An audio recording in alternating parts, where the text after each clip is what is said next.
আসসালামু আলাইকুম সবাইকে। আশা করি সকলে অসংখ্য ভালো আছেন। আলহামদুলিল্লাহ আল্লাহর রহমতে আমিও ভালো আছি। প্রবাস থেকে যারা মেলবেট অ্যাকাউন্ট খুলতে চাচ্ছেন, আজকের ভিডিওটা তাদের জন্য। আজকের এই পুরো ভিডিওতে সম্পূর্ণ ভেরিফাইড একটি মেলবেট অ্যাকাউন্ট কিভাবে প্রবাসীরা বাংলাদেশ সার্ভার থেকে খুলতে পারবে এবং ডিপোজিট উইথড্র করতে পারবে, তাদের জন্য আজকের এই ভিডিওটি। তো আপনারা যারা বাইরে থাকেন তারা তো জানেন যে ওই দেশের ভাষা বা ওই দেশের ডিপোজিট উইথড্র নিয়ম অনেকটা আলাদা, যা বাঙালিরা সহজে পারে না। তো আপনারা ওই দেশ থেকে বাংলাদেশ সার্ভারে কিভাবে মেলবেট একটি অ্যাকাউন্ট সুন্দরভাবে ভেরিফাই করবেন এবং সেটি দিয়ে প্লে করে আপনারা টাকা ইনকাম করতে পারবেন, বাজি ধরে টাকা ইনকাম করতে পারবেন, আজকের এই ভিডিওতে সম্পূর্ণ প্রসেসটি সঠিকভাবে দেখিয়ে দেব। ভিডিওটি শুরু করার আগে আপনাকে পার্সোনালি কিছু কথা বলি। এই যে অ্যাকাউন্ট আপনারা খুলবেন, আমি যেমনভাবে দেখাবো চেষ্টা করবেন একদম সম্পূর্ণ তেমনভাবে করার। আর যদি সাকসেসফুলি করতে পারেন তাহলে আপনার লাইফে দ্বিতীয় কোনো অ্যাকাউন্ট লাগবে না। এই অ্যাকাউন্ট দিয়ে আপনি সারা জীবন গেম প্লে করতে পারবেন এবং এটার পাসওয়ার্ড যদি সেভ থাকে আপনার কাছে, আপনি এখন বাদ দিলেন, ৬ মাস পরে যদি আবার মন চায় আবার আপনি এটা লগ ইন করে খেলতে পারবেন। মানে এতটাই সিকিউর, একদম আপনার ভোটার কার্ড দিয়ে একদম সম্পূর্ণ রেজিস্টার করে দেব, যেন আপনার জীবনে অন্য কোনো অ্যাকাউন্ট আর খোলা না লাগে। তো আজকের এই ভিডিওটা সম্পূর্ণ একদম মনোযোগ সহকারে দেখবেন। তো বেশি দেরি না করে চলুন ভিডিওটা শুরু করা যাক। প্রথমে আপনাকে যে কাজটি করতে হবে, গুগল থেকে মেলবেট অ্যাপসটি ডাউনলোড করবেন। ডাউনলোড দেওয়ার পর ইনস্টল করে প্রবেশ করবেন। প্রবেশ করার পর প্রথমে আপনাকে অ্যাকাউন্ট খুলতে হবে। তো অ্যাকাউন্ট খোলার জন্য একদম উপরে দেখেন দুইটি অপশন আছে, একটা আছে লগ ইন আর একটা আছে হচ্ছে রেজিস্ট্রেশন। তো এই রেজিস্ট্রেশনে ক্লিক করবেন। ক্লিক করার পর এখানে আপনাকে 4টি অপশন দেওয়া হবে। তো এইখান থেকে একদম প্রথমে যেটা আছে এই যে ইন ওয়ান ক্লিক, এখানে ক্লিক করবেন। তারপরে এখানে আপনাকে এমন ইন্টারফেস দেওয়া হবে। তো এইখান থেকে একটু ভালো করে খেয়াল করে দেখুন, এখানে এই যে বাংলাদেশ আছে, তো এখানে আপনার বাংলাদেশ নাও আসতে পারে যেহেতু আপনি বাইরে থাকেন। তো এখানে বাংলাদেশ সিলেক্ট করবেন। তারপরে এখান থেকে বিডিটি অর্থাৎ টাকাটা সিলেক্ট করবেন। দেখেন আমার যা আছে সেগুলো সিলেক্ট করবেন। তারপরে আছে প্রোমো কোড। তো এইখানে আপনাকে প্রোমো কোড দিতে হবে। এখানে আপনি লিখবেন NAF007। একটু ভালো করে খেয়াল করে দেখুন, NAF007। তো এটা হচ্ছে অফিসিয়াল একটা প্রোমো কোড, যেটি ব্যবহার করলে পাবেন আপনি প্রথম ডিপোজিটে 100% বোনাস এবং বিভিন্ন সময় বিভিন্ন ধরনের অফার, বছর চেঞ্জ হতে অফার, আপনার জন্মদিনে অফার, মানে 10%, মানে 1000 হলে 100 টাকা আপনাকে দেওয়া হবে, যেটা দিয়ে বাজি করতে পারবেন। আবার 10,000 হলে 1000 দেওয়া হবে, এই প্রকারের। তো এইখানে প্রোমো কোডটি দেওয়ার পরে এই যে নিচে দেখেন স্পোর্ট আছে, স্পোর্টটি থাকবে। তারপরে এই ঘরটিতে একটা ক্লিক করবেন। ক্লিক করার পরে নিচে দেখেন রেজিস্ট্রেশন আছে, তো এই রেজিস্ট্রেশনে ক্লিক করবেন। ক্লিক করার পর দেখেন এমন একটা ইন্টারফেস আসবে। এখান থেকে এই যে এই ঘরটিতে ক্লিক করে দিবেন। ক্লিক করে দেওয়ার পর এইখানে আপনাকে ক্যাপচা মেল করতে বলবে। দেন এখানে বলছে ট্রাফিক লাইট, তো এখানে সকল ট্রাফিক লাইটকে সিলেক্ট করতে হবে প্রত্যেকটা ঘর। দেখেন আমি সিলেক্ট করি। তো সিলেক্ট করার পর এখান থেকে নেক্সট আছে, এই নেক্সটে ক্লিক করবেন। তো এরকম 2-3 বার করবেন। তো অনেক সময় দেখা যায় ক্যাপচাগুলো সলভ হতে চায় না।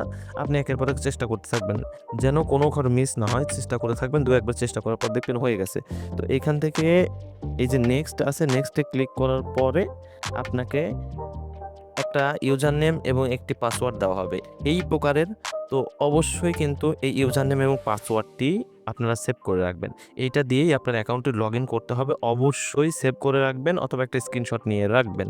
তো দেখেন অ্যাকাউন্টটা খোলার পরে লগ ইন করে নেবেন।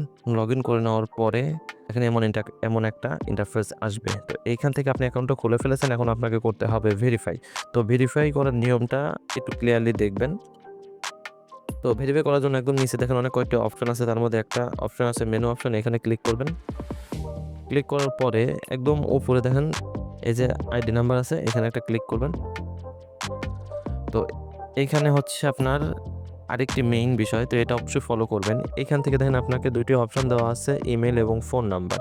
তো এইখান থেকে আপনাকে শুধুমাত্র এই যে ইমেইলটা অ্যাড করতে হবে। আপনার ফোনে দেখেন যে ইমেইল আছে, এই ইমেইলটা অ্যাড করে নেবেন। তো ইমেইলটা অ্যাড করার জন্য এই যে ইমেইল, এই যে লিঙ্ক, এই লিঙ্কে ক্লিক করবেন। তারপর আপনার ইমেইল নাম্বারটা বসাবেন। দেখেন এখানে লিঙ্কে ক্লিক করলাম। ক্লিক করার পর এখানে আপনার যে ইমেইল নাম্বার আছে বা জিমেইল নাম্বার আছে, সেটা এখানে বসাবেন। বসানোর পরে এই যে নিচে লিঙ্ক অপশন আসবে, এই লিঙ্কে ক্লিক করবেন। তারপরে আপনাকে একটা কোড দেওয়া হবে আপনার জিমেইলের মধ্যে, সেই কোডটা বসিয়ে দিয়ে এই নিচে অ্যাক্টিভ অপশন আসবে, তো এখানে ক্লিক করে দিলে আপনার ফোন নাম্বারটি অ্যাড হয়ে যাবে। তো এটা অনেক সোজা।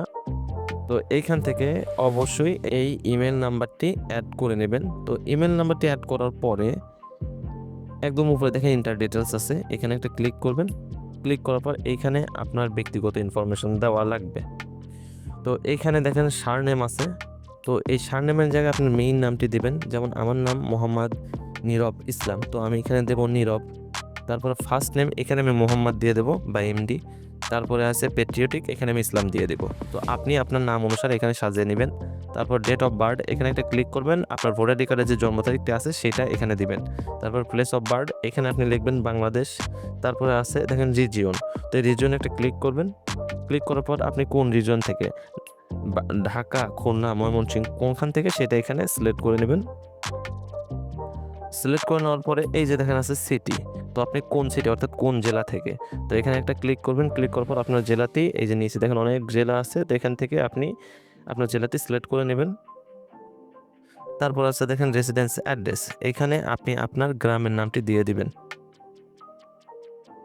তারপরে আছে এখানে ডকুমেন্ট টাইপ, এখানে একটা ক্লিক করবেন। ক্লিক করার পর এখান থেকে আপনি দুইটি দিয়ে রেজিস্ট্রেশন করতে পারবেন। একটা হচ্ছে এই যে দেখেন ন্যাশনাল আইডি কার্ড, আর একটা আছে পাসপোর্ট। তো এইখানে আমার রিকমেন্ডেশন থাকবে আপনার যদি পাসপোর্ট হাতে থাকে তাহলে অবশ্যই পাসপোর্ট দিয়ে করতে, না হলে ন্যাশনাল আইডি কার্ড। তো আমি আজকে আপাতত ন্যাশনাল আইডি কার্ড দিয়ে করাচ্ছি। তো এখানে ন্যাশনাল আইডি কার্ড সিলেক্ট করবেন। সিলেক্ট করার পরে তো এই যে সিরিজ নাম্বার আছে এখানে আপনি 1 অথবা 2, অর্থাৎ আপনার এর আগে যদি একটা আইডি থেকে থাকে তো এখানে 2 লিখবেন, অর্থাৎ আপনি দ্বিতীয় আইডি খুলতেছেন। তারপর হচ্ছে ডকুমেন্ট নাম্বার, এখানে আপনার ভোটার আইডি কার্ডের নাম্বারটি দিবেন। তারপর দেখেন আছে ডেট অফ ইস্যু, এখানে আপনার ভোটার আইডি কার্ডের পিছনে দেখেন একটা ডেট দেওয়া আছে, যেখানে ইস্যুর ডেট লেখা আছে ওইটা এখানে দিয়ে দেবেন। তারপরে আছে ইস্যুড বাই, এখানে আপনি লিখবেন বাংলাদেশ গভর্নমেন্ট। তো এইখানে এগুলো লেখার পরে নিচে দেখেন সেভ অপশন আছে, তো এই সেভে ক্লিক করে দেবেন, আপনার অ্যাকাউন্টটি ভেরিফাই হয়ে যাবে। তো যাদের কাছে আপনার পাসপোর্ট থাকবে তারা চেষ্টা করবেন পাসপোর্ট দিয়ে করার। আর মেইন যে কথা সেটা হচ্ছে আপনারা ডিপোজিট বা উইথড্র কীভাবে করবেন। সব থেকে ভালো হয় যদি কোনো বিশ্বস্ত এজেন্ট আপনার জানা পরিচিত থাকে যে আপনাকে ডিপোজিট উইথড্র দিয়ে দেবে, তো এটা হচ্ছে সব থেকে ভালো হয়। আর একটা অপশান আপনার অবশ্যই বিকাশ নগদ দিয়ে যেহেতু করতে হবে, বিকাশ নগদ অথবা ব্যাংক, ন্যাশনাল ব্যাংক যদি আপনি চান তাহলে ইউজ করতে পারেন, এখানে সকল ধরনের অপশান আছে। তো এখান থেকে আমি দেখেন ডিপোজিটের মধ্যে যাই, তো দেখেন এইখানে অনেক ধরনের অপশান আছে। সব থেকে ভালো হয় যদি আপনার পরিচিত কোনো এজেন্ট থাকে, শুধু তাকে বললেই আর তার কাছে টাকা দিয়ে দিলে এটা ডিপোজিট বা উইথড্র করে দেবে, এটা একদম ইজি হবে।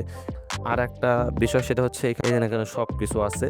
তো এইখানে আপনি যেটা করবেন সেটা হচ্ছে আপনি যেভাবে বাড়িতে নগদ বিকাশে টাকা পাঠান তো সেইভাবে আপনার ডিপোজিট করতে হবে।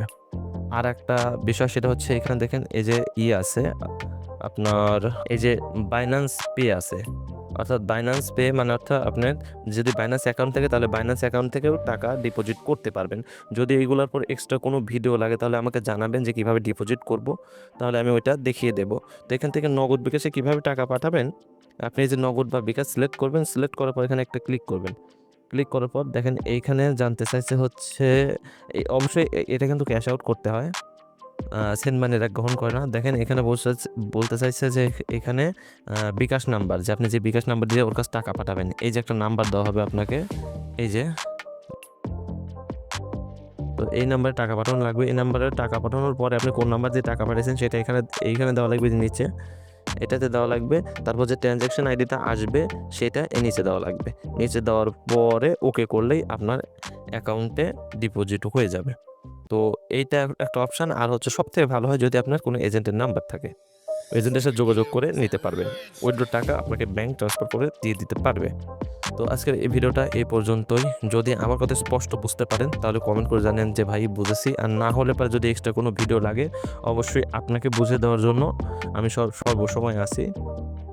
কমেন্ট বক্সে একটু কমেন্ট করবেন যদি পারেন। সবাই ভালো থাকবেন, সুস্থ থাকবেন। ভিডিওটা এই পর্যন্তই। আল্লাহ হাফেজ।